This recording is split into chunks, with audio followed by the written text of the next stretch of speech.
Free ಲೋಕ ಸಂಚಾರ ದುನಿಯಾ ಈ ಕಾರ್ಯಕ್ರಮಕ್ಕೆ ನಿಮಗೆಲ್ಲ ಮತ್ತೊಮ್ಮೆ ಸ್ವಾಗತ. ಇವತ್ತಿನ ವಿದ್ಯಮಾನ ಇಟ್ಕೊಂಡು ಚರ್ಚೆ ಮಾಡಿದ್ವಿ. ಇವತ್ತಿನ ವಿದ್ಯಮಾನ ಸಿನಿಮಾ ರಂಗದ್ದು, ಚಿತ್ರರಂಗದ್ದು, ಚೇಂಬರ್ನಲ್ಲಿ ಕರ್ನಾಟಕ ಚಲನಚಿತ್ರ ವಾಣಿಜ್ಯ ಮಂಡಳಿಯಲ್ಲಿ ನಡೀತಿರುವಂಥ ವಿವಾದಗಳು, ವಿಶೇಷವಾಗಿ ಕಠಾರಿ ವೀರ ಒಂದು ಕಡೆ ಅಂದರೆ ಮುನಿರತ್ನಂ ಒಂದು ಕಡೆ, ಇನ್ನು ಗಾಡ್ ಫಾದರ್ ಅಂದರೆ ಮಂಜೂರ್ ಒಂದು ಕಡೆ, ಇಬ್ಬರ ಮಧ್ಯೆ ಜಗಳ.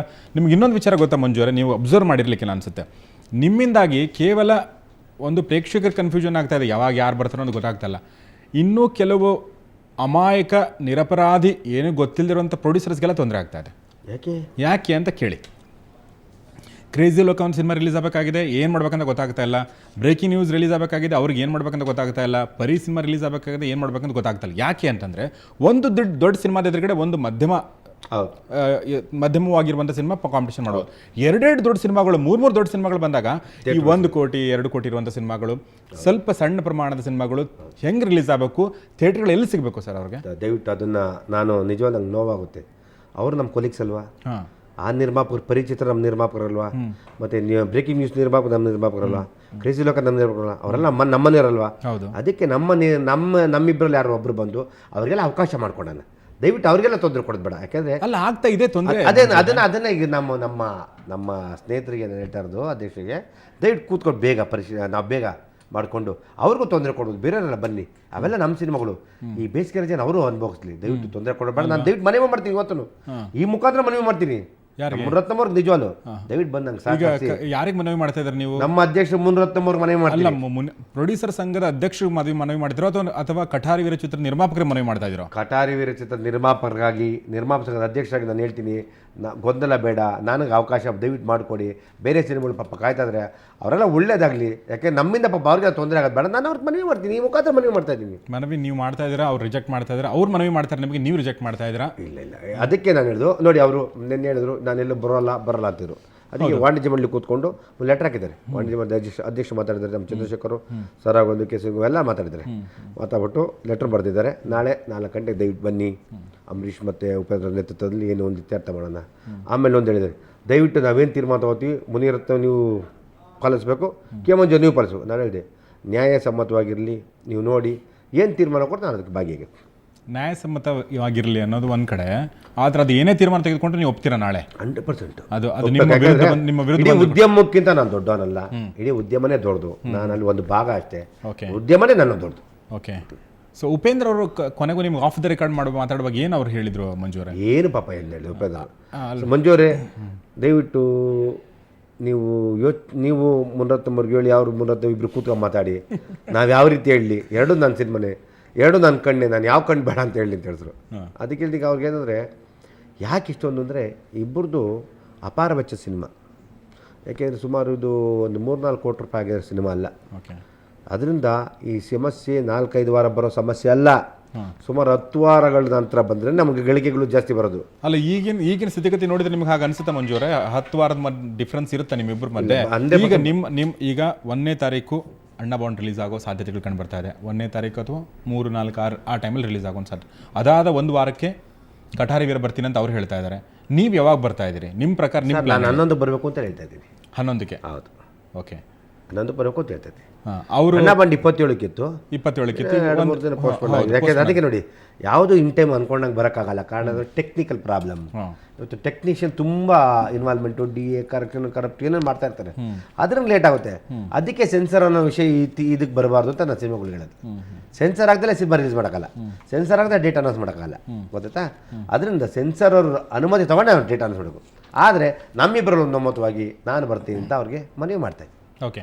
ಅಕಸ್ಮಾತ್ ಮುನಿರತ್ನ ಅವರು ದೊಡ್ಡ ಬಜೆಟ್ ಮೂವಿ, ಮಕ್ಕಳಿಗೆ ಬೇಸಿಗೆ ರಜೆಯಲ್ಲಿ ಬೇಕು ಬಜೆಟ್ ಅಲ್ಲಲ್ಲ ಅಂತ ಹೇಳಿ ಒಂದು ವೇಳೆ ಅವರು ಇದೇ ವಾರ ಅಂದರೆ ಅಣ್ಣ ಬಾಂಡ್ ನಂತರ ಅವರಿಗೆ ಅವಕಾಶ ಕೊಟ್ಟರೆ ನೀವು 10 ವಾರ ಬಿಟ್ಟು ಬರಕ್ಕೆ ಹಿಡಿದ್ರಾ? ಯಾರು ಅವ್ರು ನನಗೆ ಅವ್ರ ಬಿಟ್ಟು ನಂತರ ಬರ್ತಾರಲ್ವಾ? ಅಲ್ಲ, ಅದೇ ವಾಯ್ಸ್ ವರ್ಸ. ನಿಮಗಾದ್ರೆ 10 ವಾರ ಡಿಸ್ಟೆನ್ಸ್ ಇರ್ಬೇಕಂತ ಏನಂತ ಇದ್ದೀರಿ ನೀವು? ಅವ್ರ ಮೂವಿ ಬಂದ್ರು ಕೂಡ ನೀವು 10 ವಾರ ಆದ ನಂತರ ಬರ್ತೀರಾ? ಹೌದೌದು. ನನ್ನ ಮೂವಿ ನಂತರ ಆದ್ರೆ ಅವರು 10 ವಾರ ನಂತರ ಬರಬೇಕು. 100%. ಓಕೆ. ಹಾಗಾಗಿ ಬಹುಶಃ ನಾಳೆ ಈ ಏನು ವಿವಾದ ಕೊನೆಗೊಳ್ಳೋ ಸಾಧ್ಯತೆಗಳು ಕಂಡು ಬರ್ತಾ ಇದೆ. ಆಗಲಿ, ಬೇಗ ಆಗಲಿ. ಯಾಕೆಂದ್ರೆ ಬೇರೆಯವ್ರಿಗೆ ತೊಂದರೆ ಆಗಬಾರ್ದು. ಬೇರೆ ನಮ್ಮ ಕೊಲೀಗ್ ನಿರ್ಮಾಪಕರು ಅವ್ರಿಗೆ ಒಳ್ಳೇದಾಗಲಿ, ಎಲ್ಲರಿಗೂ ಒಳ್ಳೇದೇ. ಚಿತ್ರರಂಗಕ್ಕೆ ನಮ್ಮ ಕನ್ನಡ ಚಿತ್ರರಂಗದ ಈ ವರ್ಷ ನಿಜವಾಗ್ಲೂ ಒಳ್ಳೆ ಸಿನಿಮಾಗಳು ಬರ್ತದೆ. ನಮ್ಮ ಪ್ರೇಕ್ಷಕರಿಗೆ ಒಳ್ಳೆ ಸಿನಿಮಾ ಕೊಡೋಣ, ಮನೋರಂಜನೆ ಕೊಡೋಣ. ಮನೋರಂಜನೆ ಸಿನಿಮಾದಲ್ಲಿಗಿಂತ ಹೆಚ್ಚಾಗಿ ಇಲ್ಲೇ ಮನೋರಂಜನೆ ಆಗ್ತಿಲ್ಲ. ಇಲ್ಲ, ಇದು ನೋವಾಗಿದೆ. ಯಾಕೆಂದರೆ ನೀವು ಧರಣಿ ಕೋಟ್ಯಾಂತರ ರೂಪಾಯಿ ವ್ಯಾಪಾರ ಬಂಡವಾಳ ಸಾಲ ತಂದಿರ್ತೀವಿ, ಬಡ್ಡಿಗಳು ಕಟ್ಟೋ ಅವಶ್ಯಕ ಇರ್ತದೆ. ಆಮೇಲೆ ಕೊಟ್ಟವ್ರೆ ಕೇಳ್ತಾರೆ, ನಮಗೂ ನೋವು ಇರುತ್ತಲ್ವಾ. ಅದರಿಂದ ಇಲ್ಲಿ ಕಾಂಪಿಟೇಷನ್ ಬೇಡ, ನಾನು ಒಂದೇ ದಿನ ಬರ್ತೀನಿ, ಹಠ ಬೇಡ, ನಮ್ಮಲ್ಲಿ ಹೊಂದಾಣಿಕೆ ಇರಲಿ. ನಾನು ಅದೇ ಕೇಳ್ಕೊತಾ ಇದ್ದೀನಿ, ನಾನು ಹಠ ಮಾಡ್ತಾ ಇಲ್ಲ, ನಾನು ಮನವಿ ಮಾಡ್ತಾ ಇದ್ದೀನಿ, ರಿಕ್ವೆಸ್ಟ್ ಮಾಡ್ತಾ ಇದ್ದೀನಿ. ಇಬ್ರು ಮನವಿ ಮಾಡಿದಾಗ ಅದು ಹಠ ಆಗ್ಬಿಡುತ್ತೆ, ನಮ್ಮ ಮನವಿನೇ ಪುರಸ್ಕರಿಸಬೇಕು ಅಂದಾಗ ಅದು ಹಠ ಆಗ್ಬಿಡುತ್ತೆ. ಇಲ್ಲ ಯಾಕೆಂದರೆ ಒಟ್ಟಾರೆ ವೀಕ್ಷಣೆ ಮಾಡಿದಾಗ ಚಿತ್ರ ಯಾರು ಸ್ಟಾರ್ಟ್ ಮಾಡಿದ್ರು, ಯಾವಾಗ ಆರಂಭದಿಂದ ಅಂತ್ಯ ತಗೊಂಡ್ರೆ. ನೀವು ಆ ಕಠಾರ ವೀರ ಎಷ್ಟು ದಿನ ಮುಂಚೆ ನೀವು ಶುರು ಮಾಡಿದ್ರಿ ಮಂಜು? 1 ತಿಂಗಳೇ ಮುಂಚೆ. ಎಷ್ಟು? 1.5-2 ತಿಂಗಳು. 1.5-2 ತಿಂಗಳು ಮುಂಚೆ ಶುರು ಮಾಡಿದ್ರು. ಹೌದು. ಓಕೆ, ಯಾಕೆ ರಿಲೀಸ್ ಲೇಟ್ ಆಯ್ತು ನಿಮ್ಮದು? ಸರ್ ನಮಗೆ ಮ್ಯೂಸಿಕ್ AR ರೆಹಮಾನ್ ಬರೋದು ಲೇಟ್ ಆಯ್ತು. ಆಮೇಲೆ ಸೆಟ್ಗಳು ಹಾಕಿದ್ದು ಅವ್ರು 3 ಸೆಟ್ ಒಂದೇ ಕಡೆ ಹಾಕೊಂಡ್ಬಿಟ್ರು. ನಮಗೆ ಔಟ್ಡೋರು ಮಳೆ ಎಲ್ಲ ತೊಂದರೆ ಇರುತ್ತೆ ಸರ್. ಔಟ್ಡೋರ್ ಮಾಡಿದಾಗ ಯಾಕೆಂದ್ರೆ ನಾವು 80-95 ದಿನ ಶೂಟಿಂಗ್ ಮಾಡಿದ್ವಿ. ಅವರು ಸಾಮಾನ್ಯ ಬಹುತೇಕ ಒಂದು 4-5 ಸೆಟ್ಟು ಅಲ್ಲಿ ಒಂದೇ ಕಡೆ ಚೇಂಜ್ ಮಾಡ್ಕೊಂಡ್ರು. ಅವ್ರಿಗೆ ಅದಕ್ಕೆ ಅಷ್ಟು ಬೇಗ ಫಾಸ್ಟ್ ಆಗೋಗಿತ್ತು.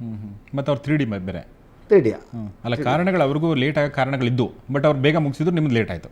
ಇಲ್ಲ ಟೆಕ್ನಿಕಲಿ ಕೆಲಸ ಡಿಲೇನೇ ಆಗುತ್ತೆ. ಇವತ್ತು ಯಾವುದು ಟೆಕ್ನಿಕಲ್ ಅಷ್ಟು ಬೇಕು. ಯಾಕೆಂದರೆ ಈ ನಿರ್ದೇಶಕರು ಮೊದಲೆಲ್ಲ ನಿರ್ದೇಶಕರು ಸುಮಾರು 25 ದಿನ 30 ದಿನ 15-20 ದಿನ ಮುಗಿಸೋರು. ಇವತ್ತೆಲ್ಲ ಮಿನಿಮಮ್ 89 ದಿನ ಕೇಳ್ತಾರೆ. ಇವರೇನು ನಮ್ಗೆ ಅರ್ಥ ಆಯ್ತಲ್ಲ, ನಾವೇನು ಮಾಡೋಕ್ಕಲ್ಲ. ಯಾಕೆಂದರೆ ಆ ವಿಷಯದ ನಾವು ಸ್ವಲ್ಪ ವೀಕ್ನೆಸ್ಸು. ಯಾಕೆ ನಿರ್ದೇಶನ ನಮ್ಗೆ ಗೊತ್ತಿರಲ್ಲ, ಬರೀ ನಾವು ಲಕ್ಷ್ಮೀಪುತ್ರರು, ಅವ್ರು ಸರಸ್ವತಿ ಪುತ್ರರು, ಅವ್ರು ಹೇಳ್ದಂಗೆ ನಾವು ಕೇಳಬೇಕು. ಅವರು ಇನ್ನೂ 5 ದಿನ ಅಂದರೆ ಕೇಳಬೇಕು.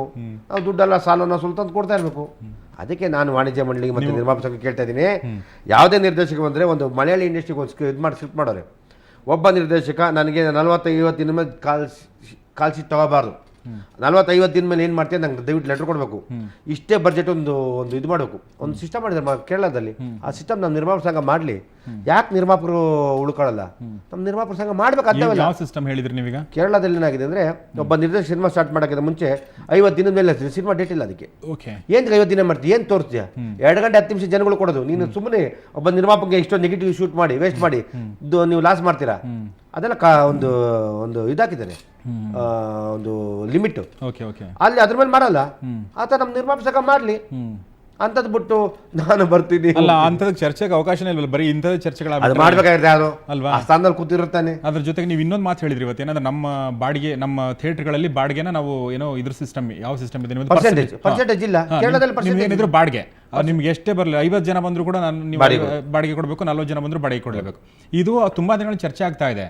ಮಾತಾಡ್ತೀರಿ, ಹೀಗೆ ನೀವು ಮಾತಾಡ್ತೀರಿ, ಅವ್ರು ಮಾತಾಡ್ತಾರೆ, ಆದ್ರೆ ಎಲ್ಲರೂ ಕೂತ್ಕೊಂಡು ಈ ಬಗ್ಗೆ ಒಂದು ಪರಿಹಾರ ಕಂಡುಕೊಳ್ಳೋದು ಒಬ್ಬನಿಂದ ಆಗೋ ಸಾಧ್ಯತೆ ಅಲ್ಲ. ಉದ್ಯಮ ಅದಕ್ಕೆ ಯಾರು ಮಾಡಬೇಕು? ಸಂಘ ಇದೆ ಸರ್, ನಮ್ಮ ನಿರ್ಮಾಪಕ ಸಂಘ ಕೂತ್ಕೊಂಡು ಮಾಡಬೇಕು. ನಿರ್ಮಾಪಕರ ಸಂಘದಲ್ಲಿ ನೀವು ಕೂಡ ಸಕ್ರಿಯ ಸದಸ್ಯರು ತಾನೆ? ನೀವು ಸದಸ್ಯರು. ಅದಕ್ಕೆ ಸರ್, ಅದಕ್ಕೆ ಸದಸ್ಯರಾಗಿದ್ದಾಗ ನಾವು ಅವ್ರು ಕರೆದಾಗ ಹೋಗ್ತೀವಿ ಅಷ್ಟೇ. ಇದನ್ನ ಹೋಗ್ತೀರಿ, ಬಟ್ ನೀವೇನ್ ಮಾಡಲ್ಲ. ಇಲ್ಲ ಹೇಳ್ತೀವಿ ಸರ್, ನಮ್ಮ ಸಲಹೆ ಹೇಳಿರ್ತೀವಿ. ಅದನ್ನ ಕೂತ್ಕೊಂಡು ನಿರ್ಮಾಪಕ ಸಂಘ ಕೂತ್ಕೊಂಡು ಒಪ್ಪಲಿಲ್ಲ ಅಂದ್ರೆ ಇಂಡಸ್ಟ್ರಿ ಒಂದು 6 ತಿಂಗಳು ಕ್ಲೋಸ್ ಮಾಡಲಿ ಸರ್. ನಿರ್ಮಾಪಕ ಕೊಡ್ಕೋಬೇಕು. ಒಂದು 5-6 ತಿಂಗಳು ಮಡ್ರಾಸ್ ಮಾಡಿಲ್ವಾ? ಒಂದು 6 ತಿಂಗಳು ಕ್ಲೋಸ್ ಮಾಡ್ಲಿ. ಯಾಕೆ ಕ್ಲೋಸ್ ಮಾಡ್ತೀರಾ ನೀವು? ಒಪ್ಪಲಿಲ್ಲ ಅಂತ ಪಕ್ಷದಲ್ಲಿ ಬಸಂತ್ ಕುಮಾರ್ ಪಾಟೀಲ್ ತರ ನೀವು ಮಾತಾಡ್ತಾ ನೋಡಿ, ಬಂದ್ ಮಾಡೋದು, ಕ್ಲೋಸ್ ಮಾಡೋದು. ಒಪ್ಪಲಿಲ್ಲ ಅಂತ ಪಕ್ಷದಲ್ಲಿ, ಸಹಕರಿಸಲಿಲ್ಲ ಅಂತ ಪಕ್ಷದಲ್ಲಿ ಆಯ್ತು, ಅದು ಆಮೇಲೆ ವಿಚಾರ ಸರ್. ಮೊದಲು ಪ್ರಯತ್ನ ಆದ್ರೂ ಶುರು ಮಾಡಿ. ಅದೇ ಹೇಳೋದು ಸರ್, ಒಪ್ಪಲಿಲ್ಲ, ನಮಗಾಗಲ್ಲ ಅಂತ ಪಕ್ಷದಲ್ಲಿ ನಾವು ನಮಗೂ ಆಗಲ್ಲ ಅಂತ ತಿಳಿದ್ ಮಾಡೋಣ. ಯಾಕೆ ಅಂದ್ರೆ ನೋಡಿ, ನಿರ್ಮಾಪಕರ ಸಂಘದ ಅಷ್ಟೇ ಅಲ್ಲ ಈ ರೆಸ್ಪಾನ್ಸಿಬಿಲಿಟಿ, ಫಿಲ್ಮ್ ಚೇಂಬರ್ ರೆಸ್ಪಾನ್ಸಿಬಿಲಿಟಿ. ಯಾಕಂದ್ರೆ ಎಕ್ಸಿಬಿಟರ್ಸ್, ಪ್ರೊಡ್ಯೂಸರ್ಸ್, ಇವತ್ತು ಅಲ್ಲಿ 3 ವಲಯ ಇದೆ, ವಿತರಕರಿದ್ದಾರೆ. ಯಾರು ಒಪ್ಪೇನ್ ಸರ್? 3 ವಲಯ ಇದ್ರೆ ಯಾರು ಪೇನ್ ಸರ್? ಓನ್ಲಿ ನಿರ್ಮಾಪಕ. ಕಲಾವಿದ್ರಿಗೆ ತೊಂದರೆ ಇಲ್ಲ, ನಮ್ಮ ಎಕ್ಸಿಬಿಟರ್ ತೊಂದರೆ ಇಲ್ಲ. ಎಲ್ಲಾ ಎಕ್ಸಿಬಿಟರ್ಗೂ ಸಿನಿಮಾ ಸಿಗಲ್ಲ, ಮಾಮೂಲಿ ನಡೀತಿದೆ.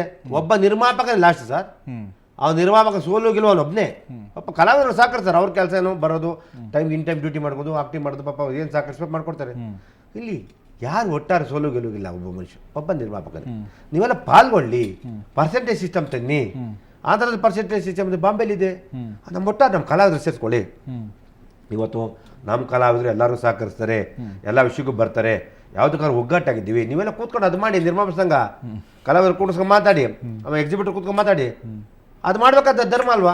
ಎಸ್, ಬಟ್ ಮಾಡ್ತಾ ಇಲ್ಲ ಯಾರು. ಮಾಡ್ತಾ ಇಲ್ಲ. ಯಾಕೆ ಮಾಡ್ತಾ ಇಲ್ಲ? ಮಾಡ್ತಾರೆ. ಯಾಕೆಂದ್ರೆ ಈ ತರದ ಕಠಾರಿ ವೀರ ಮತ್ತು ವರ್ಸಸ್ ಗಾಡ್ ಫಾದರ್ ವಿವಾದದಲ್ಲೇ ಟೈಮ್ ಹೋಗ್ತಾ. ಇದಕ್ಕಿಂತ ಮುಂಚೆ ಏನಾಗಿತ್ತು? ಇದಕ್ಕಿಂತ ಮುಂಚೆ ನೀವೇನ್ ಮಾಡಿದ್ರಿ? ನೀವು ಯಾಕೆ ಮಾಡ್ತಾ ಇದ್ದೀನಿ? ಸಿನಿಮಾ ಮಾಡ್ತಾ ಜೊತೆಗೆ ಈ ತರದ ಇಂಡಸ್ಟ್ರಿಗೆ ಹಿತವಾಗುವಂತ ಕೆಲವೊಂದು ನಿರ್ಮಾಪಕದ ಅಧ್ಯಕ್ಷ ಆಗಿರಲ್ವಲ್ಲ? ಅಲ್ಲ ಸರ್, ಅಧ್ಯಕ್ಷ ಅಷ್ಟೇ ಮಾಡ್ಬೇಕಾ? ನೀವೀಗ ಕಠಾರಿ ನಿರ್ಮಾಪಕರನ್ನ ಒಟ್ಟು ನೀವು ಟಾರ್ಗೆಟ್ ಮಾಡ್ತಾ ಇದ್ದೀರಾ, ಬೇರೆ ಅಧ್ಯಕ್ಷರಾಗಿದ್ರಿ.